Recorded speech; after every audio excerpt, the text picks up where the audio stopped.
Low close, they told me a dry pond could not breathe. Pause, but on the first cold morning of March, I put one boot on the cracked mud behind my barn. SX faint boot step on dry mud, and felt the ground push back. Pause, not crumble, not shift, push. It was slow enough that I almost missed it. A small rise under the gray crust, then a settling, then another rise, like something very large was sleeping under the old pond bed and had not yet decided whether to wake up. The pond had been dry for 19 months by then. We had lost it in the summer of 2012, after 2 bad drought years came back to back and pulled the water down inch by inch until the last green puddle in the center turned black and vanished. By that winter, the whole basin looked like broken pottery. Wide cracks, pale silt, dead cattails bent over in little clumps. A man from the county soil office had come out the previous fall and told me what I already knew. The basin was tired, too much silt, not enough clay left. The little seep that fed it from the ridge had slowed to almost nothing. He said I could spend money reshaping it, or I could let it become a low spot and quit pretending it was still a pond. I thanked him and did neither. Small exhale, I am good at that. My name is Warren Hale. I was 67 years old that spring, and I had been working the same 184 acres in Obion County, Tennessee, since my father handed me the books in 1984 and told me not to trust any banker who smiled too much. Most of our place is beans and corn, with a little hay ground on the north rise and a strip of timber along the creek. The pond sat behind the lower barn, tucked between 2 rolls of ground where runoff collected during heavy rain. My daughters learned to cast there. My wife, Ruth, used to sit on the east bank in a folding chair with a paperback open in her lap and never turn a page because she was watching the dragonflies. Ruth had been gone 6 years by then. Pancreatic cancer. I still hate the neatness of that sentence. It does not hold enough of what happened. After she died, the farm got very loud in a quiet way. Every gate latch sounded like a question. Every empty room in the house waited for me to explain myself, so I kept moving. I checked fences before they needed checking. I greased equipment that was already greased. I walked the low ground most mornings because walking gave grief somewhere to go. That morning, I was cutting across the old pond bed to reach a sagging wire on the back fence when the mud moved. I stopped with one hand on a T-post and looked down. 15 feet out from the bank, near where the pond used to be deepest, a patch of mud the size of a serving tray lifted and fell. The top was dry. The edges were cracked. Nothing about it should have been able to move. My first thought was gas. Anybody who has worked around wet ground has seen bubbles come up from old muck, rotting roots, trapped methane. The earth makes its own little lies. So I stood there and waited for it to burp and quit. It did not quit. The patch rose again, then settled, then rose again. Same rhythm, same place. I walked out carefully. The crust near the bank held firm, but toward the middle it softened under my boots, and every step made a dull sucking sound under the dry top layer. The moving spot was darker than the mud around it, almost blue-black, and cold moisture shone in the cracks. I got down on one knee. That close, the movement looked less like a bubble and more like pressure. Something underneath was not trying to break through. It was only shifting, patient and heavy, as if it had all the time in the world. I pressed the handle of my pocket knife into the mud beside it. Cephx, small scrape of metal in mud. The blade went down 2 inches, then hit something solid, not rock, wood. I scraped away a little of the crust with the knife. Under the mud was a black board, flat and wide, swollen with age but still hard. I cleared another few inches and saw the edge of a second board tucked tight beside the first. I sat back on my heels and stared at it. There should not have been a floor under a pond. There should not have been a roof there either. I went to the barn, got a short spade, and came back. For 20 minutes I worked the mud back from the boards, shaving it away in cold strips. The wood ran east to west, maybe 10 inches wide, and below it I could feel cross timbers. The boards had been laid deliberately, heavy, close, built to hold weight. Then the mud pulsed again. This time I felt it through the spade handle. Pause, a low vibration came up into my hands, not strong, not violent, but alive enough to make me stand up. I did not dig another inch that morning. Instead, I drove over to my neighbor's place. His name is Cal Mercer, and he has owned the land west of mine since before I knew how to drive a truck. Cal is the kind of man who can tell you when rain is coming by the way a cow holds her ears, and he has been wrong about it often enough that he does not brag. He followed me back in his old Ford, walked out onto the pond bed, and looked at the exposed boards with his thumbs hooked in his belt. Gas, he said. That was my first guess. Still a good guess. Watch it. We stood there in the cold, both of us breathing steam like two tired horses. The mud lifted, Cal's thumbs came out of his belt. Well, he said, that is what I said. He crouched and rubbed a finger along the board. The mud came away black and stringy. White oak, maybe. Old cut. You do not see planks like this in cheap work. Why would there be planks under the pond? Cal looked around the basin, then toward the ridge, then back at the boards. Wasn't always a pond, maybe. I remembered my father saying nearly the same thing, though not in those words. I was 14, riding with him in the feed truck after a storm had washed gravel across the lane. We passed the low ground, and he nodded toward it and said, "There is a roof under that mud somewhere." I asked him what he meant. He said, "Ask me when we are not already late." We were always already late. I never asked. Cal told me not to go prying at it alone in case the thing dropped out from under me. Then he said it was probably nothing but old farm junk and went home, which is the most Cal Mercer sentence I know. After lunch, I went upstairs to the back bedroom where Ruth used to keep quilts and where I kept boxes of family papers because neither of us had ever found a better system than cardboard and gilt. My father saved receipts. My mother saved funeral cards. My grandfather saved everything that involved money. I found his farm ledger in the third box. The cover was soft at the corners, and the pages smelled like mouse dust and dry ink. His handwriting was small, square, and mean-looking, the handwriting of a man who did not trust numbers unless he had pinned them to paper himself. The ledger began in 1935, the year he bought the first 80 acres from the Bell family. It listed cotton ginning fees, mule shoeing, seed orders, repair costs, rainfall, a doctor bill for one of my uncles, and on an August page from 1941, one line that made me read it twice, slower paid J.W. Rusk, $11.75, to shutter Old Spring Cellar. Roof packed, low ground to settle. I said the words out loud in the empty room. Before electric refrigeration settled into country kitchens, families used spring cellars for cooling milk, butter, meat, and anything that needed steady cold. Some were built into hillsides, some were dug below grade near a seep, stone walls, timber roof, earth packed over the top. If the water stayed cold and the structure stayed dark, it could serve a farm for decades. By 1941, my grandfather would not have needed one the way the old owners had. He had a kerosene refrigerator by then, and electricity was coming through that part of the county. So he paid a man named Rusk to shutter it, pack the roof, and let the low ground settle. And over the years, water collected above it. Then my father called it a pond. Then I called it a pond. Then the pond dried up, and something underneath it started moving. The next morning I called the soil office and asked for the same man who had come out in the fall. His name was Ellis Monroe. When I told him about the boards, he got quieter. "You said spring cellar? That is what the ledger says. Below grade? Looks that way. Do not stand on it more than you have to," he said. "If it has been capped under wet soil for 70 years, you do not know what is sound and what is pretending. What about the movement? Could still be gas pressure.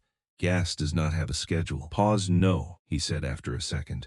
"It does not." He told me to open only an edge if I opened anything, and to call someone if I found a void. I said I would. Then I went out and opened an edge. I am not recommending that as a decision. I am only telling the truth. I worked from the uphill side where the mud crust was firmer. By noon I had cleared a strip about 6 feet long and 4 feet wide. The boards were laid over thick beams. On top of them was a compressed mat of old sawdust and straw, so black and packed that it came away like peat. When I cut into it with the shovel, it released a smell I had not known in years: damp wood, cold earth, and something faintly sweet underneath, like a root cellar after a hard frost. Near the north side, I found where one board had split lengthwise. The crack was hidden under dried silt, but the board gave when I pried at it. I took my time and lifted one end until a narrow black opening showed below. Low wooden creak, cold air breathed out. That is the only way I know how to say it. It was not wind, it was not strong, but the temperature coming out of that hole was different from the air around me, and when it touched my face, every hair on my arms rose inside my jacket. I lay flat on the mud and aimed my flashlight into the gap. At first I saw only stone, then water, then a shell move through the light. Pause. I jerked back so hard I nearly dropped the flashlight. For a few seconds I just listened. Under the boards came a faint scraping sound, slow and dull, like a shovel being dragged across wet gravel. I widened the gap another foot. The roof complained under the spade, but it held. I pulled away two smaller boards that had already separated from the beam and aimed the flashlight down again. The spring cellar was still there. It was a square stone room under the pond bed, maybe 8 feet across and a little more than 7 feet deep. Dry-laid limestone walls, old timbers overhead, muddy water covered the bottom, not deep, 10 or 12 inches, but enough to blacken the floor and hide whatever lay beneath it, and in that water were turtles. Not a turtle, not two. A crowd of them. They were tucked along the walls, stacked partly over one another, shells slick with mud, legs moving with the slow stubbornness of things that had no reason to hurry. Some were small enough to fit in both hands. Others were the size of washtubs, with ridged backs and thick heads that rose from the water and turned toward the light. Snapping turtles. I counted to 26 before the shadows defeated me. The patch of mud had been moving because the roof was resting over a winter room full of living turtles. I stayed there on my stomach for a long time, holding that flashlight like it was a question. The first feeling was not wonder, it was worry. How long had they been trapped? The pond had dried 19 months earlier. Snapping turtles can slow themselves down in cold water, spend long stretches barely moving, and survive in ways that make warm-blooded animals look wasteful. But 19 months with no open pond above them and little food was a hard thing to imagine. The second feeling was worse. What if I had walked over them all winter and never known?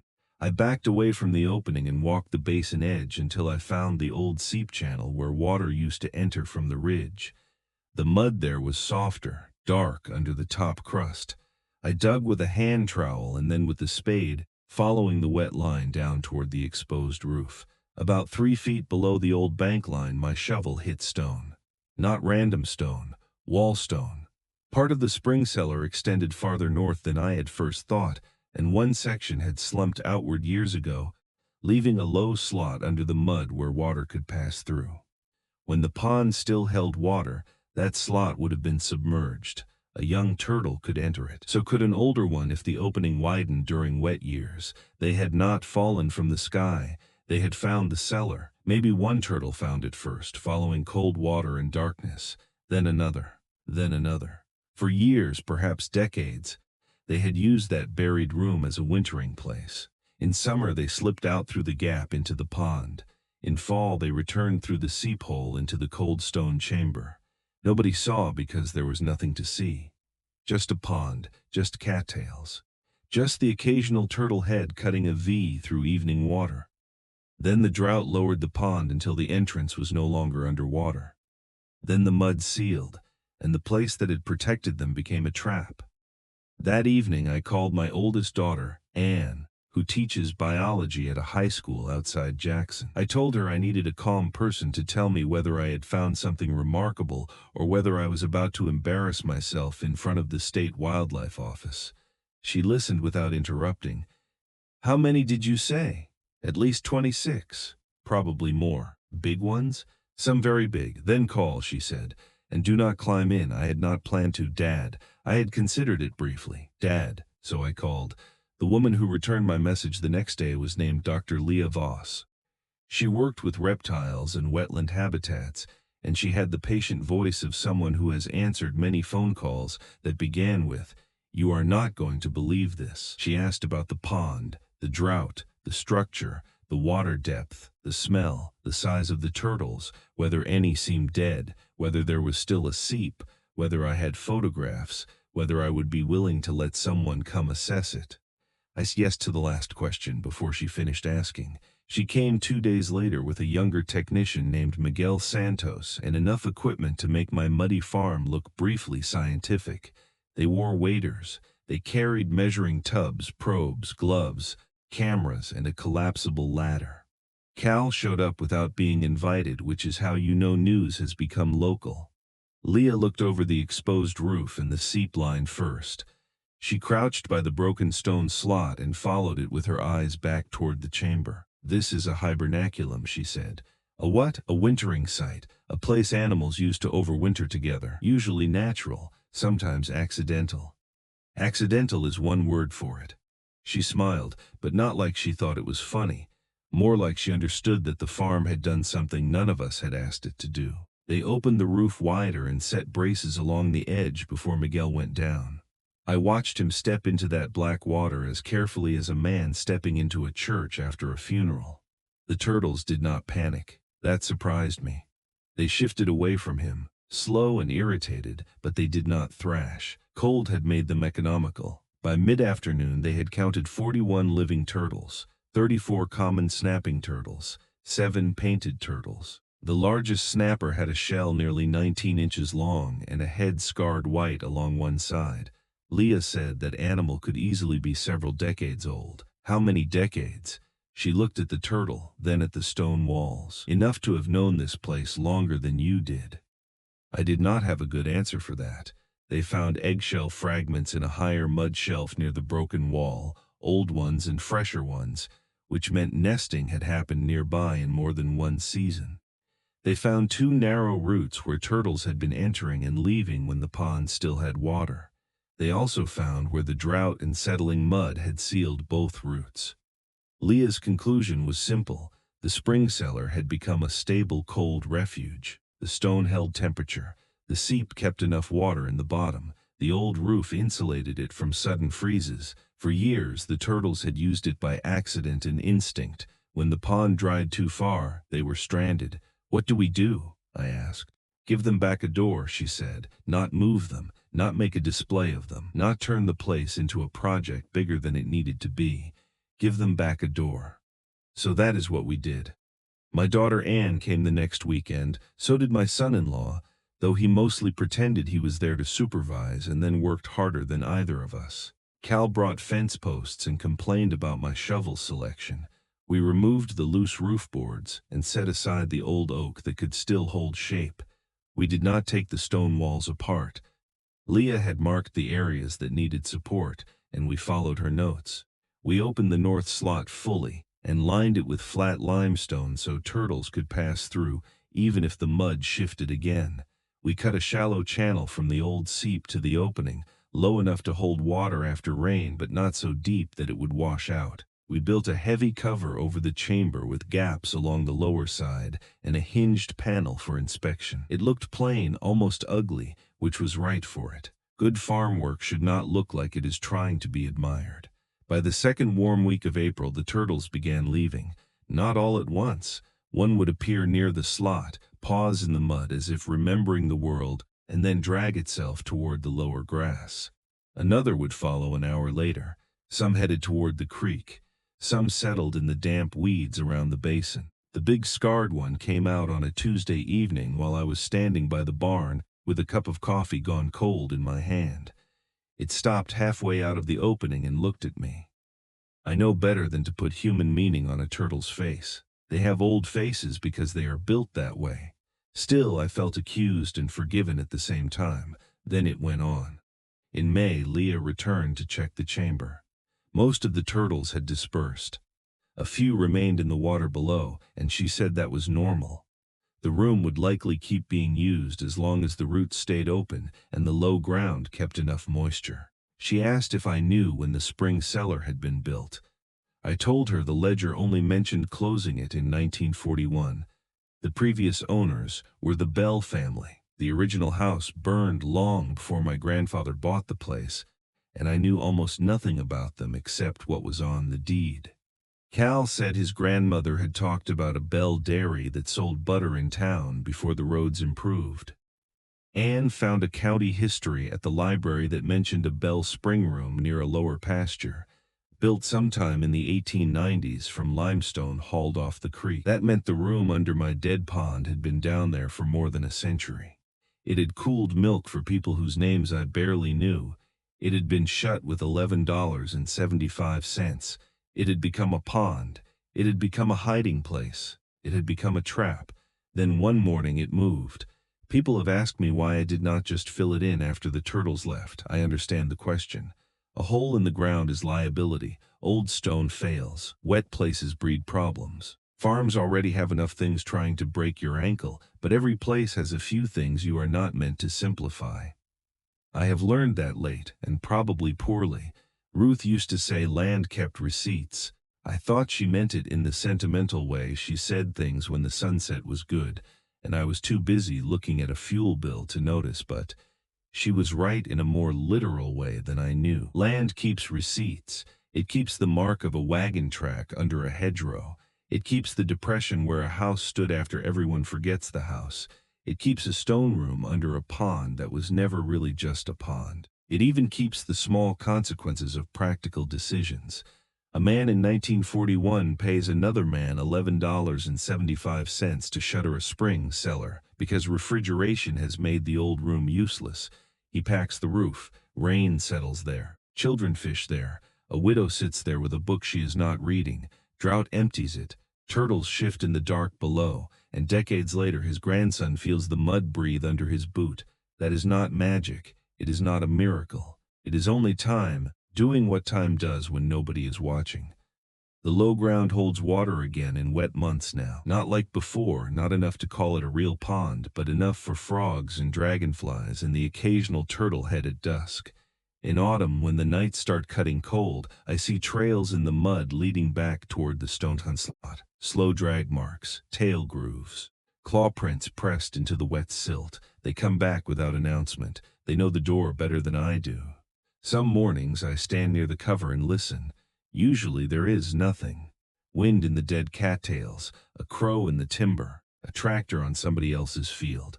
But every so often, when the air is cold and the ground is soft, I feel a faint movement under my feet, a small pressure, a settling, a patient life continuing below the surface, and I think my father was wrong in one way. There was not just a roof under that mud. There was a memory under it, and it was still alive.